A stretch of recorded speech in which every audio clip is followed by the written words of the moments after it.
Alhamdulillah, puji syukur hanya milik Allah Subhanahu wa taala yang Maha Ghafur. Di kesempatan malam hari yang berbahagia ini, Allah Subhanahu wa taala kembali satukan kita. Allah kembali pertemukan kita di majlis yang Allah muliakan ini, majlis pemuda Muhajirin, teras Muhajirin, Masjid Muhajirin, berlokasi di Masjid Muhajirin Cijerah, Bandung. Mudah-mudahan setiap langkah kaki sahabat, teman-teman, Bapak, Ibu, Akang, Teteh yang Allah Subhanahu wa taala muliakan, Allah Subhanahu wa taala ridhoi, dan semoga Allah menghapuskan dosa-dosa kesalahan kita dari langkah kaki kita menuju ke majelis ilmu ini. Salawat dan salam senantiasa terlimpah curahkan kepada utusan Allah, kekasih Allah, penutup para nabi dan rasul, Nabi Muhammad sallallahu alaihi wasallam, juga kepada keluarga, sahabat, dan kita sebagai umatnya yang selalu mencintai beliau. Salawat dan salam juga senantiasa terlimpah curahkan kepada keluarga, sahabat, dan kita tentu sebagai umatnya ya. Rekan-rekan, sahabat-sahabat, akang, bapak-bapak yang Allah Subhanahu wa taala muliakan, hari ini kita akan membahas satu bahasan kajian tema yang seperti tadi sudah disampaikan oleh MC kondang kita ya. MC kondangan, MC yang selalu ada di kondangan, di undangannya. Insyaallah sedikitnya yang hadir di kajian ini tidak menyurutkan semangat kita semua untuk selalu menggapai meraih cintanya Allah Subhanahu wa taala. Saya kalau lihat kondisi sekarang gitu kan, seperti kondisi saya dulu pernah siaran di radio. Kalau sekarang pengajian masih mending ya, ada berapa orang nih? Ada 3.000 orang yang hadir. 3.000 ikhwan, 2.500 akhwatnya. Kalau siaran di radio, itu siarannya cuma sendirian.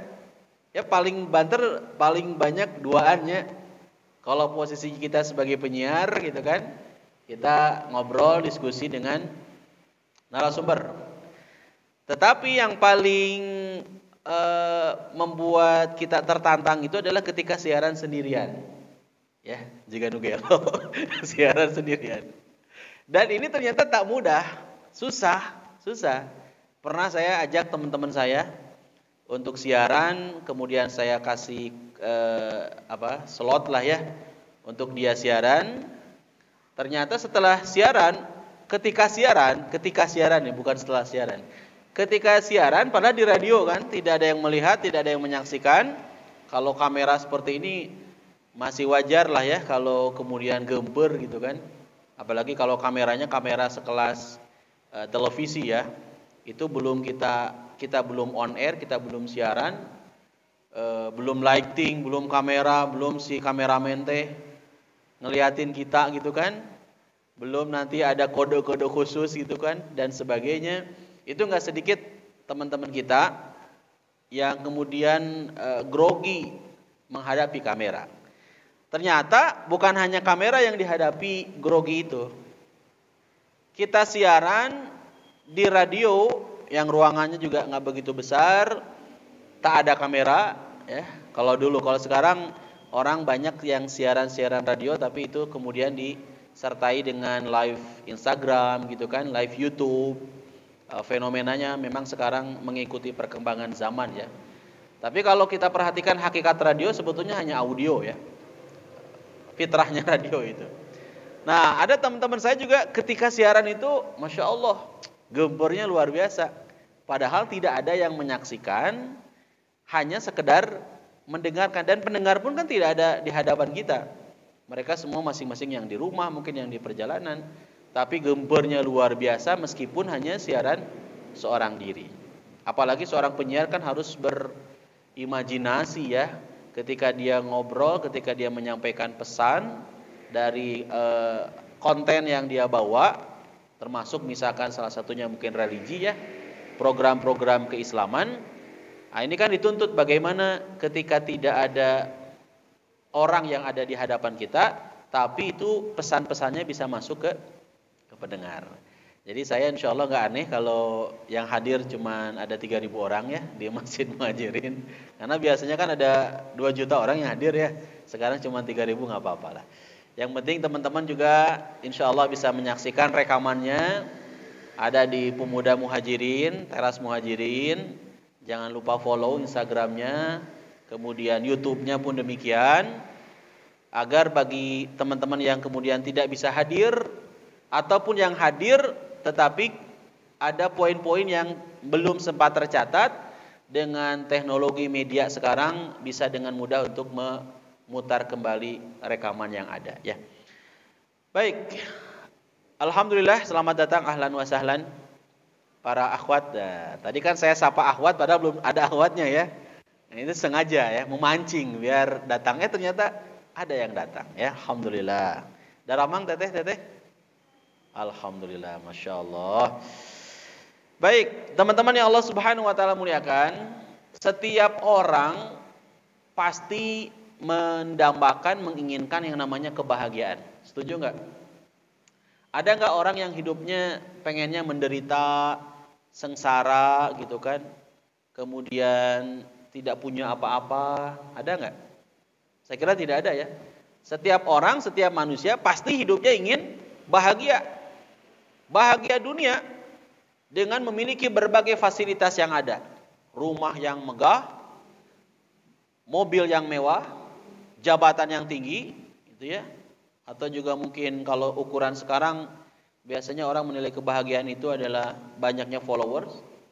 Karena biar banyak yang endorse gitu kan. Dari endorsean itu menghasilkan uang, orang kan jadi bahagia, ya. Banyaknya penggemar, viral videonya, kemudian dikenal, terkenal, bahagia. Nah, bagi kita sebagai seorang muslim, kita sebagai seorang mukmin yang meyakini adanya hari akhir, maka kebahagiaan itu tak cukup hanya kita raih di dunia ini saja. Kita sebagai seorang muslim yang yakin adanya hari akhir, maka kita pun meyakini dan harus berusaha sekuat tenaga agar as-sa'adah, kebahagiaan, keberhasilan, kesuksesan itu kita raih pula kelak di akhirat. Teman-teman, akang, teteh, bapak, ibu yang Allah Subhanahu wa Ta'ala muliakan, dalam hal ini ada 4 kelompok manusia. Nah, 4 kelompok manusia. Nanti kita akan tanya nih, dari 4 kelompok manusia ini kita termasuk kategori yang mana nih? Kelompok yang pertama adalah kelompok orang yang mendapatkan hasanah di dunia dan hasanah di akhirat. Jadi ada orang yang dia raih kebahagiaan di dunia, dia berhasil di dunia, dia sukses di dunia, segala yang berkaitan dengan dunia dia miliki, ya, rumah yang mewah, megah gitu kan. Kemudian uang yang banyak, ekonomi yang cukup. Lantas ketika dia pulang ke akhirat, ketika dia meninggal dunia, dia kemudian meraih pula kebahagiaan itu di akhirat. Jadi ada yang hasanah di dunia, hasanah juga di akhirat. Kelompok yang kedua, ada orang yang meraih hasanah di dunia, tetapi sungguh sangat sayang dan disayangkan, dia meraih sayyi'ah, penderitaan, penyesalan di akhirat. Dunianya dia raih, segalanya dia miliki. Apa yang dia inginkan mudah untuk dia wujudkan. Tetapi sayang, di akhirat dia sayyi'ah, menderita, menyesal, masuk ke dalamnya. Segala sesuatu yang dia inginkan, segala sesuatu yang dia cita-citakan terwujud. Hasanah di dunia, tapi sayyi'ah di akhirat. Nah, kelompok yang ketiga, ada orang yang meraih sayyi'ah di dunia, penderitaan di dunia, berupa harta yang tidak banyak, gitu ya. Kemudian juga ekonomi yang pas-pasan, rumah juga RSSSSSSS, rumah sangat sederhana sekali, sisi solokan gitu kan. Kalaupun punya rumah, Ustaz saya mah ngontrak, ya, jadi kontraktor dari satu kota ke kota yang lain, dari satu daerah ke daerah yang lain. Kenapa? Ya karena nggak punya uangnya untuk beli rumah. Ya. Ada yang kemudian punya rumah, tapi kondisinya pun ya pas-pasan, serba pas-pasan. Dia meraih sayyi'ah di dunia, dia mendapatkan sayyi'ah di dunia. Sayyi'ah itu adalah menderita, tak berpunya, harta pas-pasan, gitu ya. Uang pun pas-pasan, segalanya pas-pasan lah. Tetapi di akhirat dia mendapatkan hasanah. Ketika dia pulang ke rahmatullah, dia raih hasanah, dia raih kebahagiaan, dia raih keberhasilan, kesuksesan di akhirat. Dan yang terakhir, yang keempat, ada kategori manusia yang meraih sayyi'ah di dunia dan juga sayyi'ah di akhirat. Ini yang paling menyedihkan.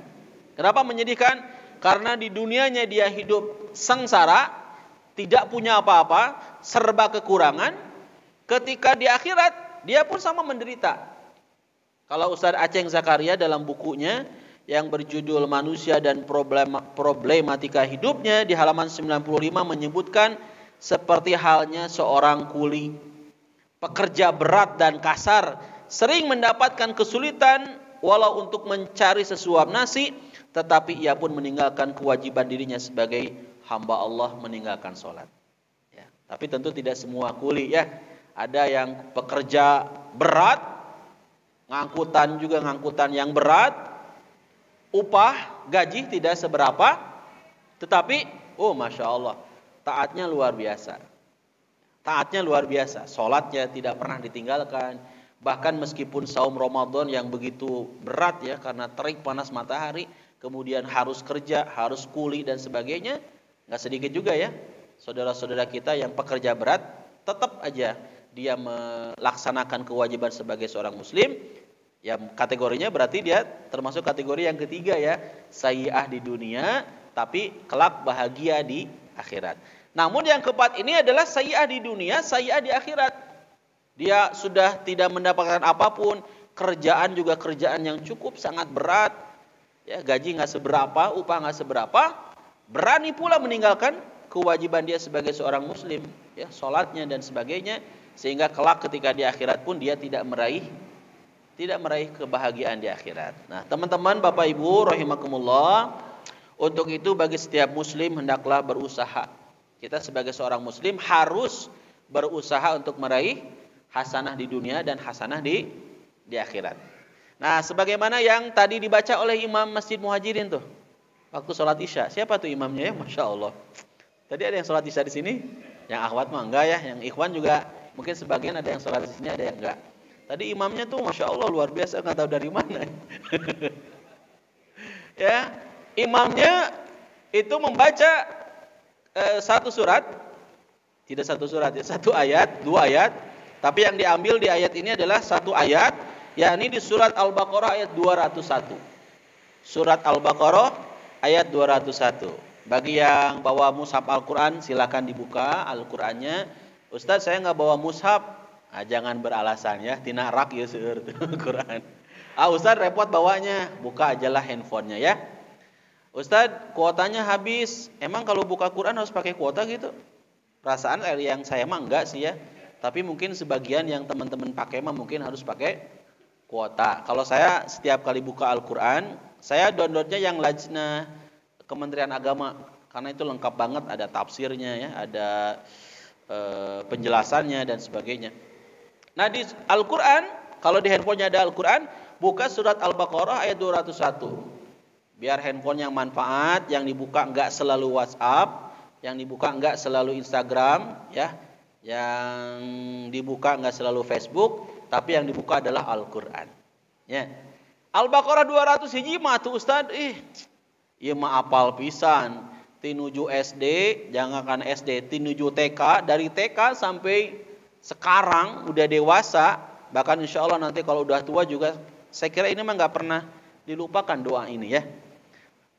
Kalimatnya adalah A'udzubillahi minasyaitonirrajim, wa minhum may yaqulu rabbana atina fid dunya hasanah wa fil akhirati hasanah wa qina adzabannar. Apal akang teteh? Piraku itu apal mah. Muntah apal mah wih lah ka bumi masing-masing. Jadi kata Allah di surat Al-Baqarah 201 ini adalah wa minhum may yaqulu, dan di antara manusia ada yang berdoa. Apa doanya? Doa ini juga menjadi doa yang disunnahkan bagi kaum muslimin yang sedang melaksanakan tawaf. Ya, doa tawaf yang disunnahkan itu adalah dari rukun Yamani sampai ke Hajar Aswad, doanya ini. Jadi bagi teman-teman kan ada jamaah itu, calon jamaah itu yang belum berangkat umroh, belum berangkat haji, sudah banyak ketakutan. Di antara alasan ketakutannya apa?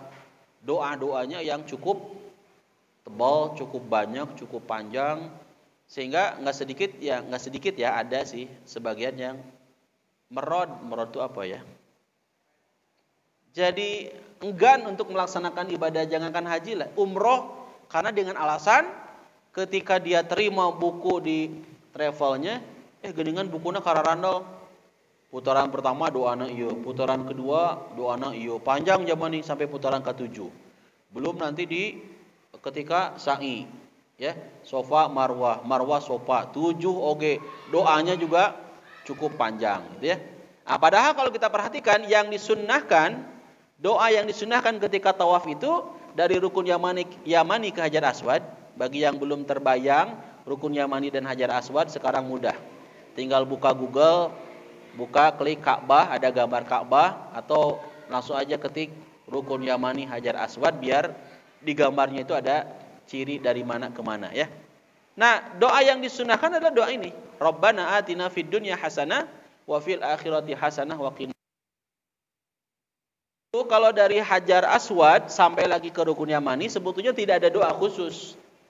Tidak ada doa khusus. Dari rukun Yamani sampai dari Hajar Aswad sampai rukun Yamani, mau diisi dengan baca Quran boleh. Mau diisi dengan zikir pilihan boleh. Mau baca doa sesuai dengan keinginan kita boleh. Maka dari itu diperkenankan apapun yang diinginkan silakan. Ya, tapi kalau mengkhususkan yang sunnahnya adalah Rabbana atina fid dunya hasanah wa fil akhirati hasanah wa qina adzabannar, dari rukun Yamani sampai dengan Hajar Aswad. Ya, insyaallah semuanya sudah hafal. Dan Al-Baqarah 201 ini jelas sekali, kita berharap, kita memohon kepada Allah, ya Allah, berikanlah kepada kami hasanah di dunia dan hasanah di akhirat. Bahagia dunia, bahagia akhirat, bahkan kita pun meminta kepada Allah, wa qina adzabannar, ya Allah, jauhkan kami dari siksa neraka. Teman-teman yang Allah Subhanahu wa taala muliakan, hasanah itu apa? Hasanah itu secara harfiah adalah kebaikan, keberuntungan, kepuasan, juga kebahagiaan. Jadi hasanah bisa diartikan adalah kebahagiaan, bisa diartikan keberuntungan, bisa diartikan kebaikan, bisa diartikan kepuasan, juga bisa diartikan adalah keberhasilan, kesuksesan. Hasanah. Yang jadi persoalan adalah bagaimana cara kita untuk meraih hasanah, kebahagiaan dunia akhirat. Apa sih ukuran orang bahagia dunia akhirat itu? Untuk meraih kebahagiaan dunia tidak bisa diukur dengan kekayaan yang melimpah atau jabatan yang tinggi, tetapi kebahagiaan itu kuncinya di hati. Yang akhwat di sini suka nonton drakor enggak? Atau mengikuti perkembangan artis-artis Korea? Suka? Enggak, kurang ya, karena di sini rata-rata adalah muslimah yang, bukan rata-rata, semuanya muslimah yang taat, yang tidak tergoda oleh tontonan yang tidak bermanfaat, ya.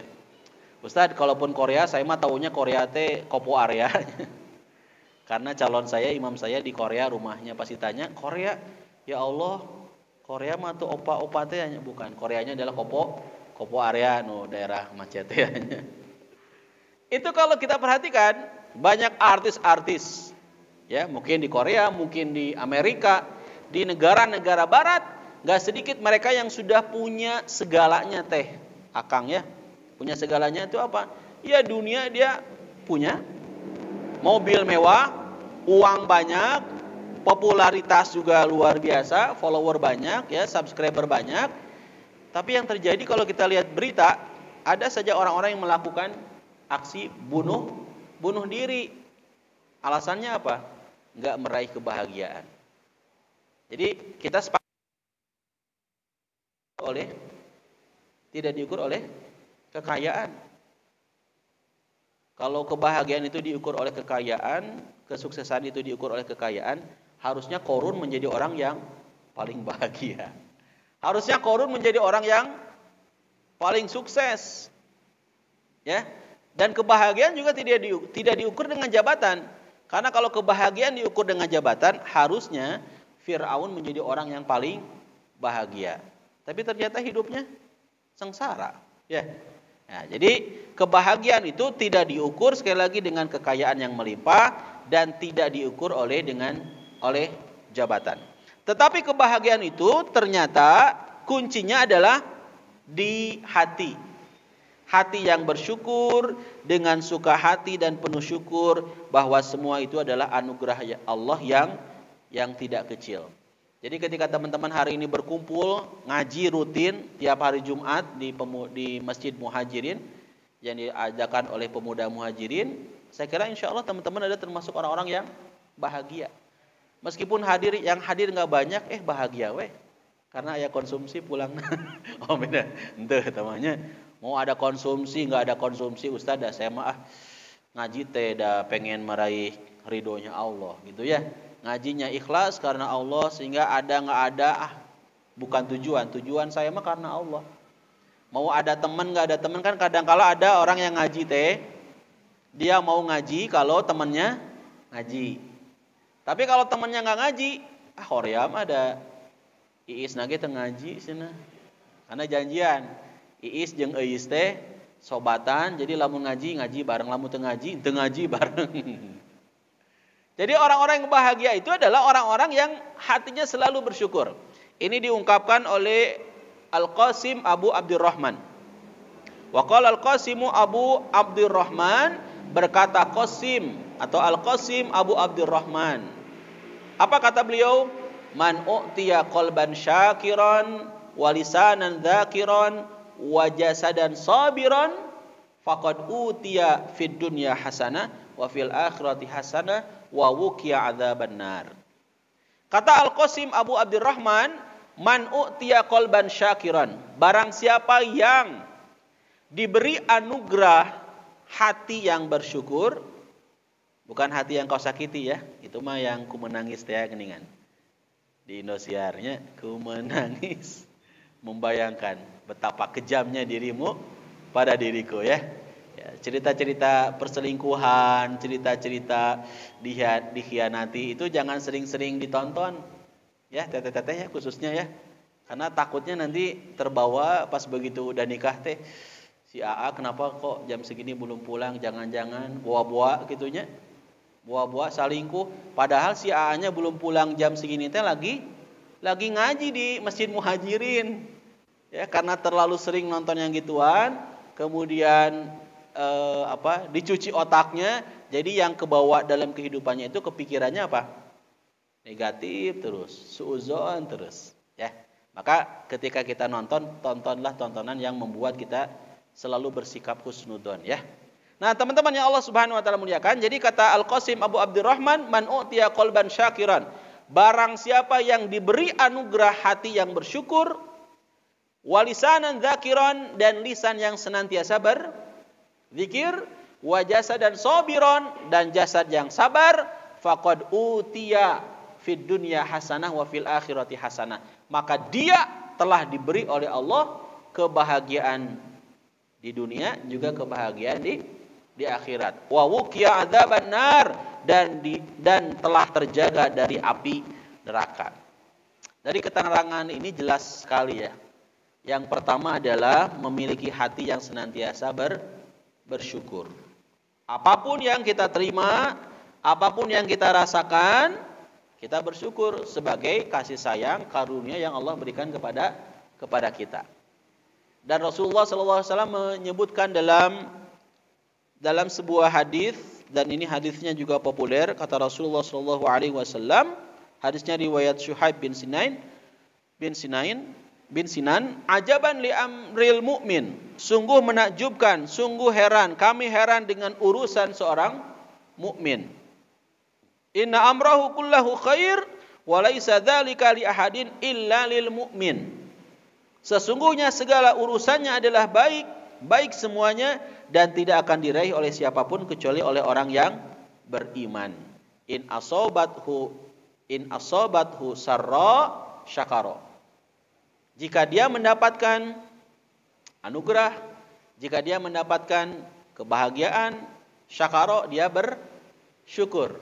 Fakana khairallah, maka itu adalah kebaikan bagi dirinya. Wa in asobathu darra, dan apabila orang mukmin itu sedang ditimpa sebaliknya, kesempitan, kesulitan, musibah, sobaro, ini mah ketika dapat hal-hal kepahitan teh sobaro saya mah Ustaz. Sabar dia dalam menerima kesulitan tersebut, musibah tersebut. Lagi-lagi Rasul menyebutkan apa? Fakana khairallah, dan itu juga kebaikan bagi dirinya. Jadi sebetulnya enggak ada yang buruk. Mau itu adalah kebahagiaan, ya, anugerah, ataupun sebaliknya kesulitan, kepahitan, musibah, hal-hal yang sifatnya kejelekan, ketika dia bersabar maka itu pun kebaikan. Jadi nggak ada keburukan, kebaikan semuanya. Kalau kita punya sikap syukur dan sabar. Nah, yang kedua, wajasadan sobiron. Jadi kata Qasim Abu Abdurrahman, orang yang senantiasa lisanan dzakiron, walisanan dzakiron, lisan yang senantiasa mengingat Allah, ia tidak akan mengucapkan kecuali apa yang baik untuk dirinya atau untuk orang lain. Ia pun tidak akan mengeluarkan kata-kata yang dapat menyakiti atau melukai hati orang lain. Nah, jadi ini jadi PR bagi kita, jadi renungan bagi kita, bahan muhasabah, introspeksi bagi diri kita ya. Kalau ada orang-orang yang gawenya, kerjaannya selalu nyakitin perasaan temannya, bisa jadi ciri-ciri dia termasuk kategori orang yang tidak pernah berzikir. Karena kalau orang yang zikir mah kan lisannya itu basah dengan mengingat Allah. Jadi nggak ada waktu kemudian untuk menyakiti perasaan temannya, nggak ada waktu untuk gibah, fitnah gitu kan, menyebarkan dan menebarkan berita-berita bohong kepada orang lain. Nggak ada waktu, karena dia selalu terpaut lisannya, hatinya untuk mengingat Allah Subhanahu Wa Taala. Ya, jadi hari-harinya itu disibukkan terus dengan zikir lewat tadarus Al-Qur'annya gitu kan. Masya Allah, kalau saya lihat di sini para pemuda-pemudi muhajirin mah, wah, kalau bicara tadarus mah Ustaz, abdi mah insya Allah lah 1 hari 30 juz kan di sini mah. Kelihatan dari senyumannya kan, senyuman penuh dengan dusta. Si Ustaz tak suuzonnya. Sok loba teuing nonton eta tah ku menangisnya. Jadi orang-orang yang lisannya selalu dibasahi dengan zikir kepada Allah, sekali lagi dia tidak akan disibukkan dengan urusan-urusan yang tak penting, itu kan urusan-urusan orang lain, tapi dia akan selalu menjaga lisannya, selalu merawat hatinya agar setiap harinya tidak sampai kemudian menjadi hari-hari yang tersia-siakan. Dan orang-orang yang zikir itu kan termasuk orang-orang yang hatinya akan tenang. Kata Allah, alladzina amanu wa tatma'innu qulubuhum bidzikrillah, ala bidzikrillah tatma'innul qulub. Nanti dicek ya surat Ar-Ra'd kalau tidak salah ayat 28. Orang-orang yang beriman itu hati mereka tenang. Tenangnya bidzikrillah. Tenangnya adalah dengan mengingat Allah. Ala bidzikrillah tatma'innul qulub. Ingatlah, hanya dengan mengingat Allah hati kalian akan tenang. Masya Allah. Saya beberapa ketemu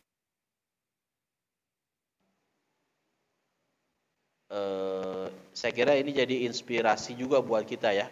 Tapi walau alam apakah teman-teman tahu namanya atau tidak, karena beliau cukup legend ya di Indonesia. Namanya adalah Kang Yuki, vokalis pas band, grup band yang sempat mengisi soundtracknya film apa sih? Dulu yang sempat ngehits film apa tuh? Yang pemerannya adalah Dian Sastro. Film apa itu? Ada Apa Dengan Cinta. Ada Apa Dengan Cinta tuh ada lagunya, bahkan ada adegan kawan-kawan dari pas band gitu kan, yang kemudian dia beradu akting dengan siapa? Dian Sastro ya, kalau tidak salah. Nah ini Masya Allah, Kang Yuki yang beberapa tahun ke belakang itu bahan ya lewat hijrah itu, Masya Allah di beberapa kesempatan saya selalu melihat beliau itu tidak pernah lisannya terlepas dari zikir kepada Allah. Satu contoh misalkan ketika manggung, pas dia ngisi, kan sekarang lebih banyak undangan-undangan kajian ya, lebih ke motivasi, lebih ke pengalaman beliau gitu kan. Jadi sambil nunggu kesempatan untuk berbicara itu, beliau tidak pernah berhenti lisannya untuk berzikir. Oh Masya Allah. Saya bilang, duh Kang, luar biasa ya.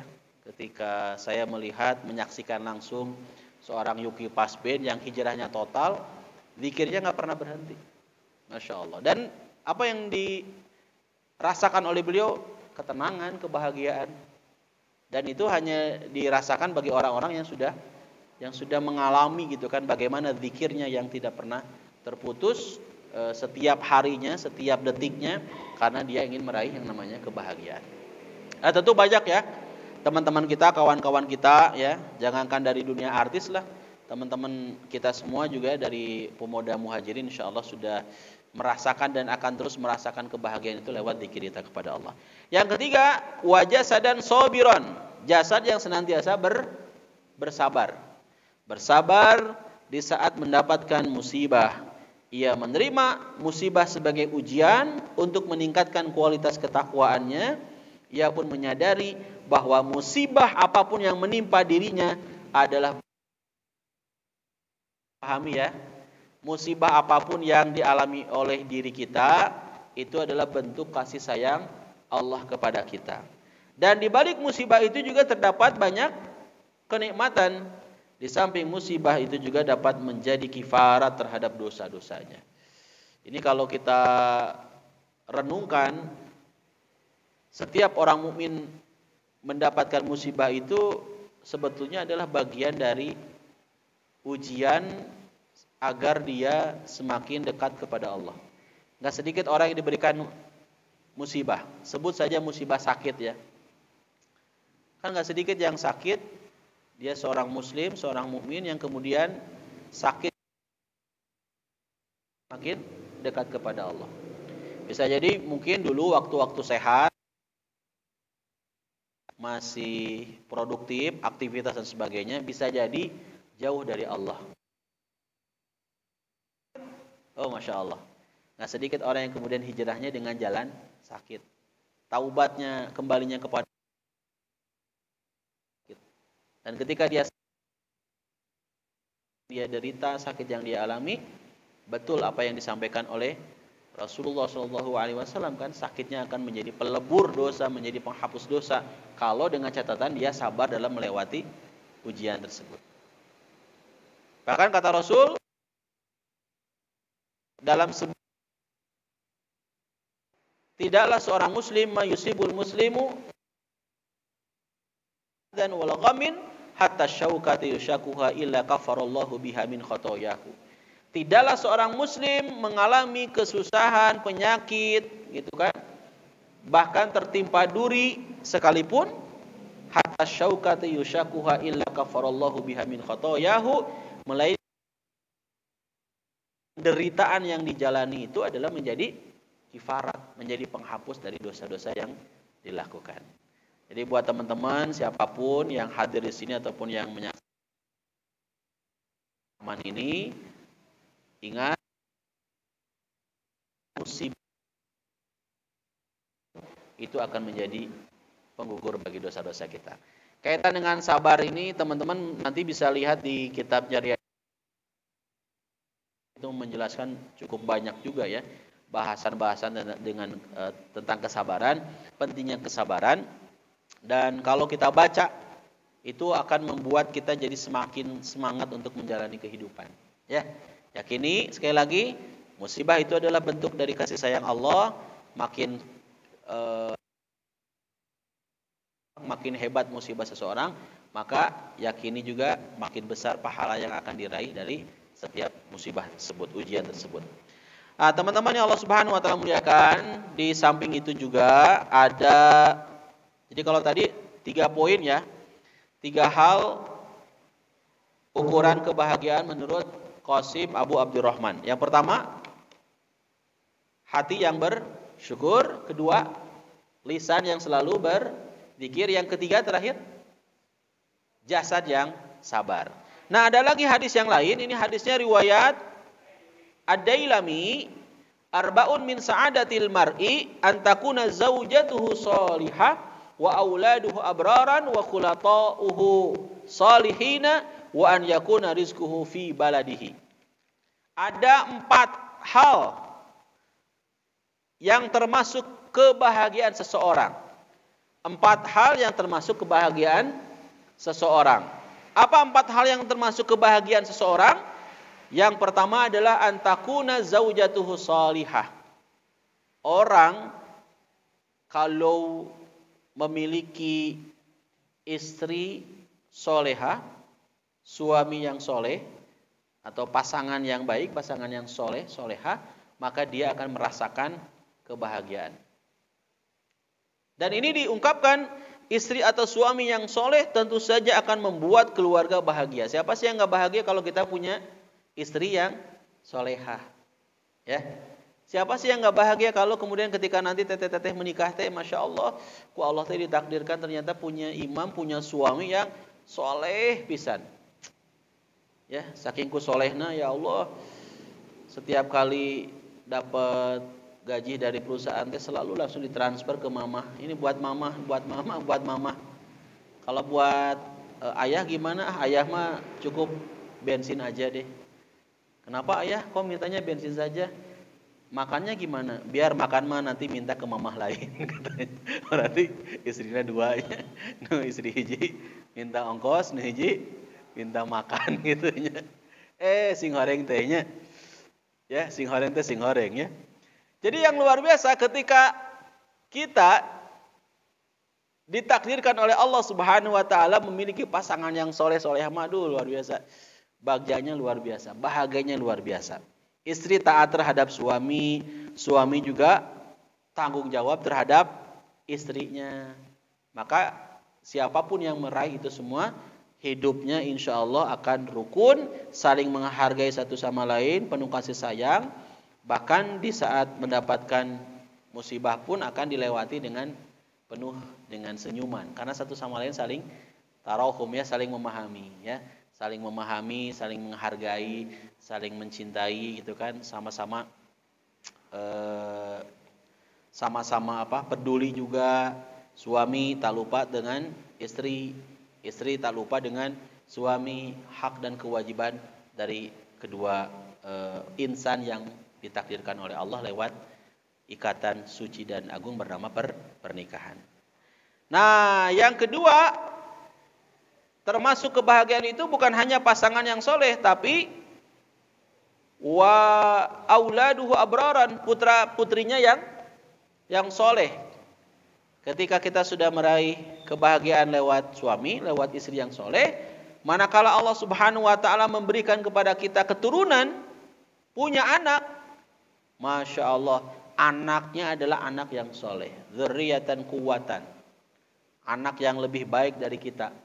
Baik dari fisiknya, baik dari ekonominya, baik dari spiritualnya, baik dari intelektualnya. Wah keren, pokoknya soleh lahnya. Maka kalau kita memiliki putra-putri yang soleh, kita pun akan meraih kebahagiaan pula.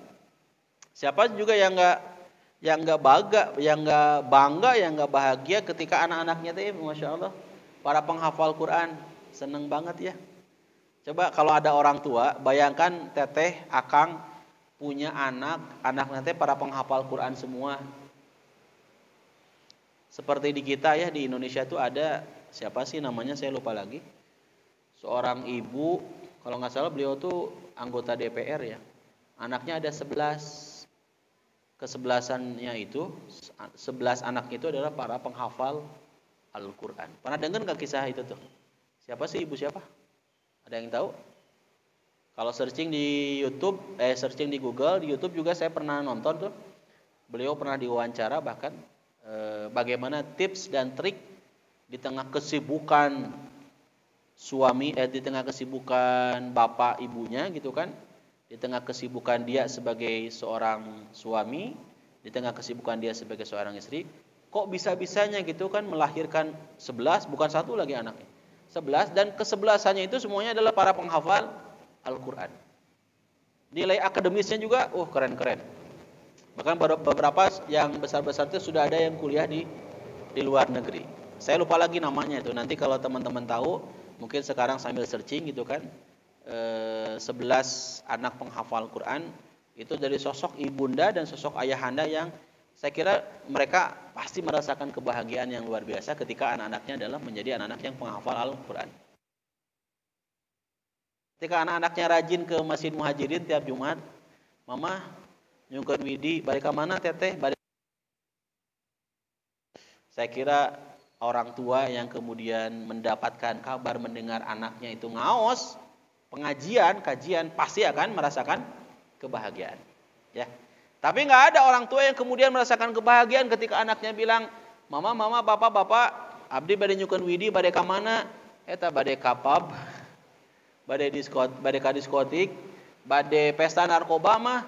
Oh gitu, neng, sok atuh juk. Aya acisna teh kanggo mesen narkoba. Cure kita banyak. Orang tua yang bahagia ketika anaknya melakukan kemaksiatan, saya kira nggak ada yang kemudian bahagia ya.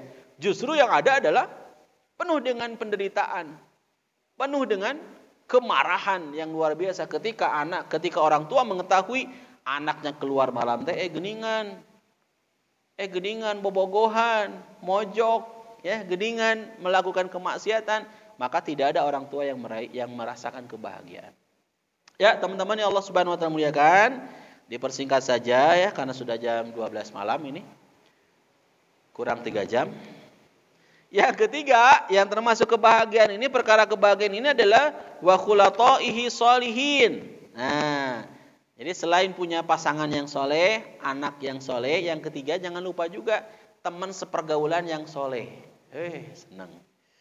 Senang gaul sama pemuda muhajirin teh. Kenapa? Sarolehah gitu kan. Maka itu adalah termasuk kebahagiaan.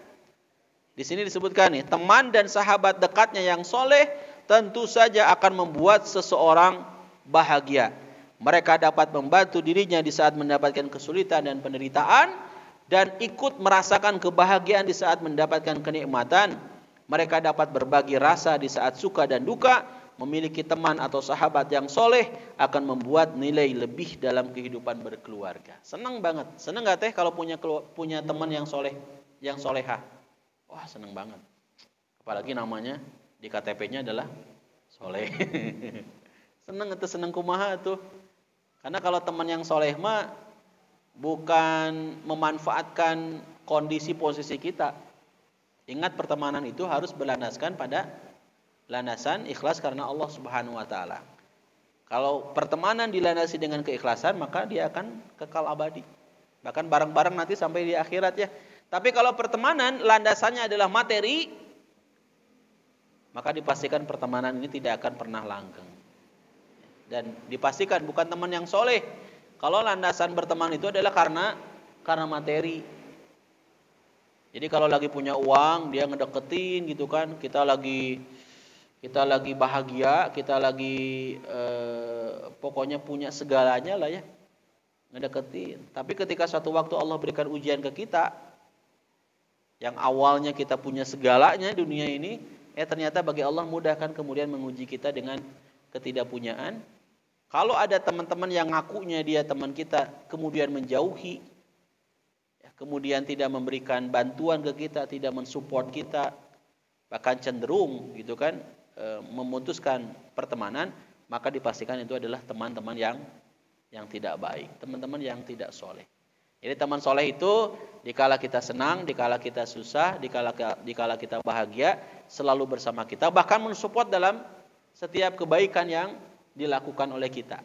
Bahkan saling ngajak gitu kan. Ketika ada kajian, ayo atuh orang ngaos, ayeuna tos jumaahnya teu karaos, ngajakin ngaji. Masya Allah. Pesan-pesan WhatsApp-nya pun pesan-pesan penuh dengan dakwah, saling mengingatkan, Masya Allah. Maka ketika kita punya teman seperti itu, inilah yang disebut dalam hadis riwayat Ad-Dailami, kita akan merasakan dan meraih yang namanya kebahagiaan. Yang terakhir, termasuk kebahagiaan ini adalah wa an yakuna rizquhu fi baladihi. Rizkinya berada di negerinya sendiri. Rizki berada di negeri sendiri adalah bagian dari kebahagiaan. Apa maksudnya? Kasab atau usahanya untuk menutupi kebutuhan keluarganya dapat diraih di tempat sendiri. Tidak harus pergi jauh keluar kota atau keluar negeri. Dengan keluarganya dapat berkumpul setiap hari.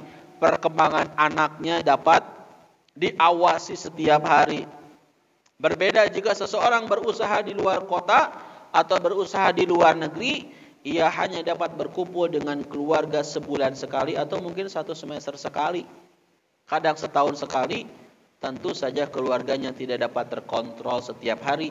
Akhlak dan pergaulan anak pun tidak terawasi.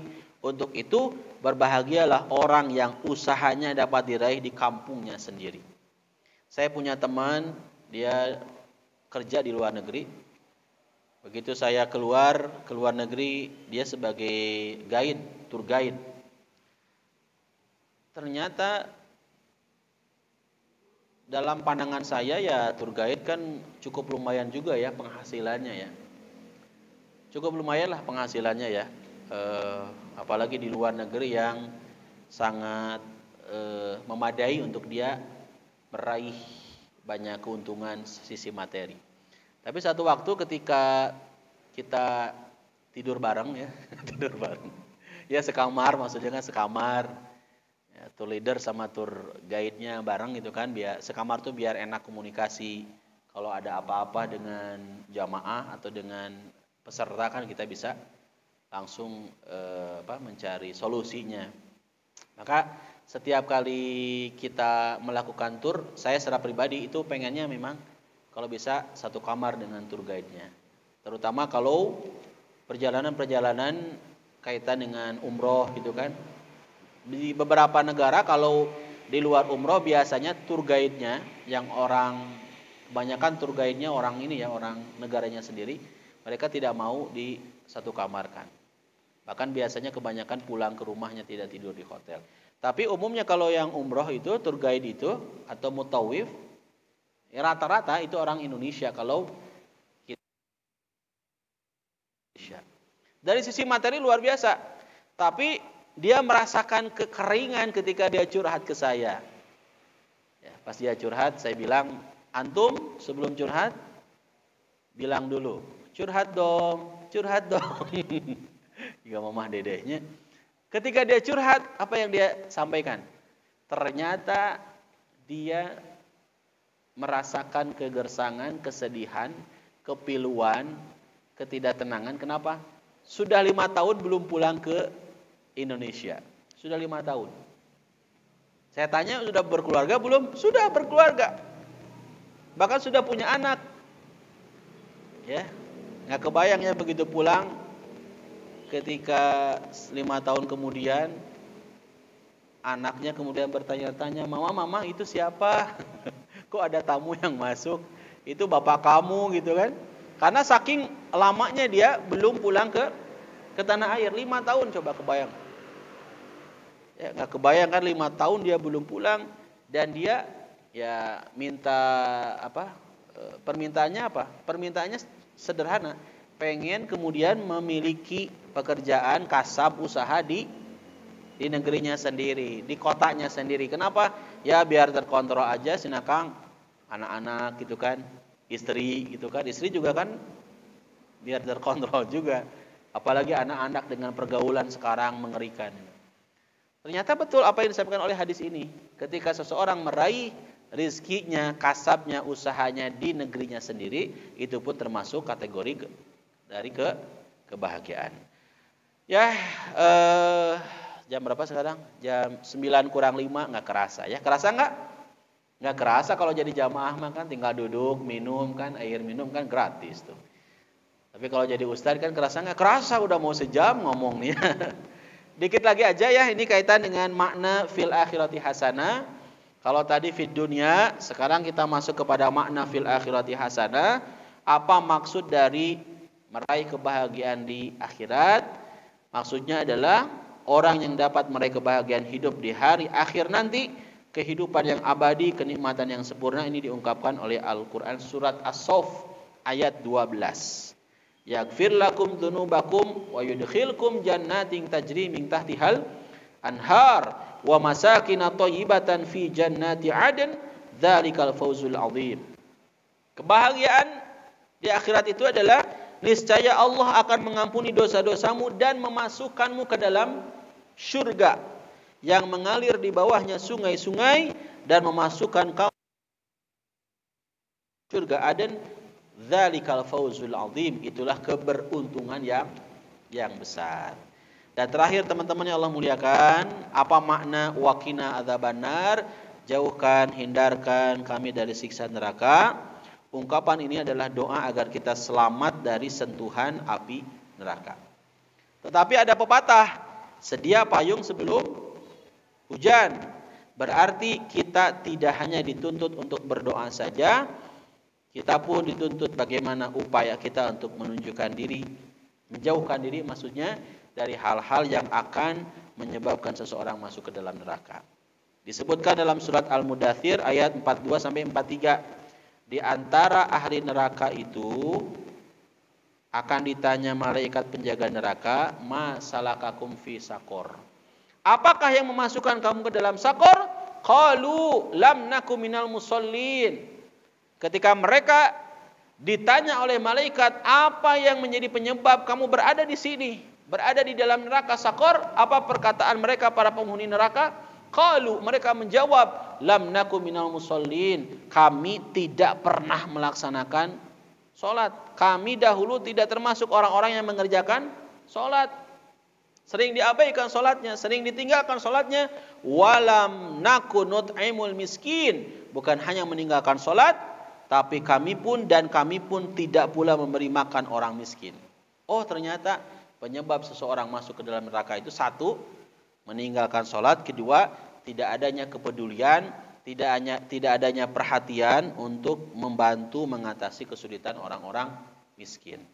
Teman-teman, akang, teteh, bapak, ibu yang Allah Subhanahu wa taala muliakan, itulah makna dari kebahagiaan yang hari ini kita bahas, yang materinya saya kutip dari bukunya Ustadz Aceng Zakaria atau A. Zakaria. Judulnya adalah Manusia dan Problematika Hidupnya. Halaman 95, 96, 97, 98, 99, 100. Ya. Nah, ini bukunya, Manusia dan Problematika Hidupnya. Ini buku ini Masya Allah ya, keren, bagus, sebagai motivasi bagi kita agar kita bisa meraih kebaikan di dunia dan di akhirat. Alhamdulillah, pas jam 9 sebelum ditutup, mungkin ada pertanyaan.